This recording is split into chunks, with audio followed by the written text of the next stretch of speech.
Spinal decompression therapy is a non-surgical treatment designed to relieve pressure on the spine, especially for conditions like herniated discs, sciatica, or spinal stenosis. But what happens when decompression makes your back pain or sciatica worse? You wouldn't be the first. This is happening because you have instability in your lower back or your disc cannot handle negative pressure. My name is Dr. Grant Elliott, and through my online coaching program, we've helped over 2,000 people fully reverse their back pain and sciatica without surgery and medication. And in this episode, I'm gonna teach you why decompression might be making your pain worse and a specific set of exercises to resolve your pain instead. So a lot of people try inversion tables, decompression machines, or hanging stretches, thinking it'll be a miracle fix for their disc herniation or sciatica.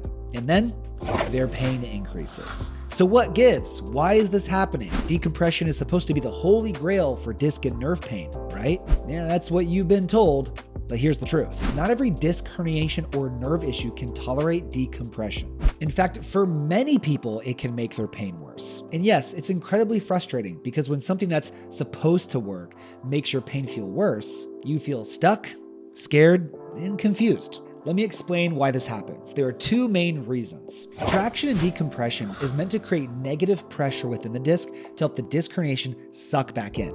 And for some, that works, and that's great. But not all discs and nerves can tolerate negative pressure. So sometimes this can pull on an already sensitive nerve, it can trigger an inflammatory response around the disc and nerve, and it can compromise the disc even further.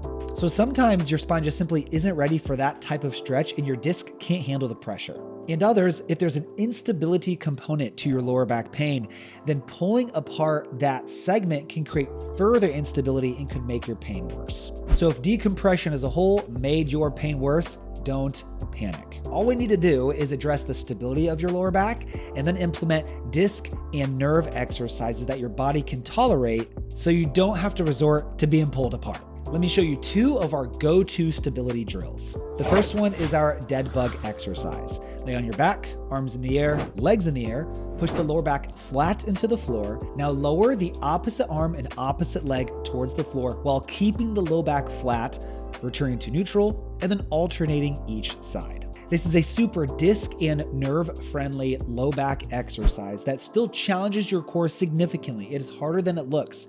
And keeping that lower back flat to the floor also improves what's called intra-abdominal pressure, which is crucial to stabilizing our lumbar spine, especially as we get back into exercise, which you will as we reduce your pain.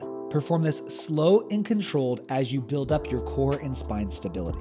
Hey, real quick, I know you're struggling with pain and obviously want to fix it. So if you just text me the word pain to 317-751-9509, I will send you my free back pain fix demo. Text that number and you can fix your pain. Thank me later. Back to the show. Our second exercise is our single leg bear, where you are on all fours, hands under the shoulders, knees under the hips.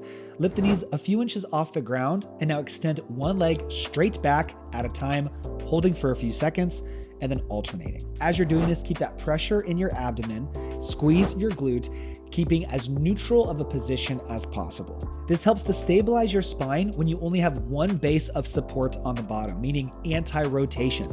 So when you remove that one leg, your body wants to rotate down, but you're resisting it. And this is phenomenal for reinforcing an unstable spine. If this is too advanced for you, you don't have to extend the legs. You can just hold the knees a few inches off the ground for time, increasing that time as you get stronger. These are fantastic spine-friendly strengthening movements. And if after doing these two exercises, your nerve is still too sensitive, then you likely need to add in these additional disc and nerve exercises to complete the picture. So first, we need to work on getting the disc off of the nerve so we can free the nerve and release your symptoms. Start laying face down. Prop up onto your elbows to begin regaining this extension in your lower back. Eventually, working up to your hands, improving your lumbar extension over time. What this movement does is it helps move the disc material back where we want it to go and properly loads your disc to get it away from the nerve. This is what can begin centralizing your sciatica, pulling it out of your leg and improving your overall mobility. It is crucial to keep your lower back and glutes totally relaxed as you do this to maximize the amount of extension that you can achieve going to your tolerance each time. This is simple but incredibly effective when done consistently with the right person. Now, as you see your mobility improve and your symptoms start to reduce, that means the pressure is off of the nerve, so now we can begin to mobilize the nerve. To begin gently mobilizing our sciatic nerve and improve healing, you can lay on your back as to keep your spine in a neutral position. Hold the painful leg, bend the other leg as well. This can help reduce pressure. And now as you extend the leg, kick the toes back while you move your chin back. Think of it like kicking the chin. And then as you bend your knee, point your toe down and bring your chin down. This is helping to slide the nerve back and forth as to mobilize it through the tissues, but this also improves blood flow to the nerve, which brings more nutrients to the nerve, and it can reduce inflammation around the nerve as well. For some, this can increase their pain, but that's only if they're doing things in the wrong order. Because if the disc is still hitting the nerve and you're sliding the nerve back and forth on the disc, you're irritating both. So you need to ensure you get the disc off the nerve first so it's free before you begin mobilizing. This is a mistake a lot of people make when they don't work with a coach and they don't have guidance when they're doing nerve mobilizing exercises when they shouldn't be. So if spinal decompression made your sciatica worse, it does not mean you're broken or stuck. It just means your spine needs a different approach. So I hope the movements we went through today helped you find some relief. And these type of strategies are what we use with our online clients every day, and it works. Because not every spine needs stretching, not every nerve needs stretching. We don't all need decompression. Sometimes we need the right movements for our situation.